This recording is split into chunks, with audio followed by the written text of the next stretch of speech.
તમારામાં ભક્તિનું બીજ હોય, જેમ કોઈ છોડ વાવીએ અને ખાતરની જરૂર પડે, અને પાણીની જરૂર પડે, અને સૂર્યપ્રકાશની જરૂર પડે, તમારા ને મારામાં બધામાં ભક્તિનું બીજ તો રોપાયેલું જ છે.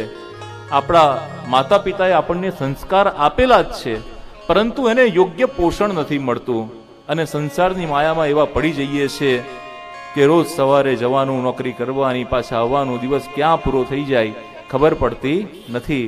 પણ જ્યાં શનિવાર આવે ત્યારે થાય કે ચાલો આજે અવસર છે અને આજે ભક્તિને પોષણ મળશે. તમારી અંદર જે બીજ છે મા બાપે રોપેલું, એ બીજ તમને ક્યાં ને ક્યાંક જ્યાં પોષણ મળવાવાળી જગ્યા હશે ત્યાં લઈ જશે, અને એ ભક્તિનું પોષણ થશે. અને પોષણ થશે એટલે એ બીજમાંથી ધીરે ધીરે અંકુરિત થઈ એ છોડ બનશે, અને એ છોડ ક્યાંક મોટો વટવૃક્ષ થઈ જશે, ક્યાં એને મોટા ફળ લાગી જશે. તમારે એની માટે કોઈ એફર્ટ્સ, કોઈ પ્રયત્ન કરવો નહીં પડે, પરંતુ તમારી અંદર રહેલા એ બીજને પોષણ આપવાનું કામ શ્રીમદ ભાગવત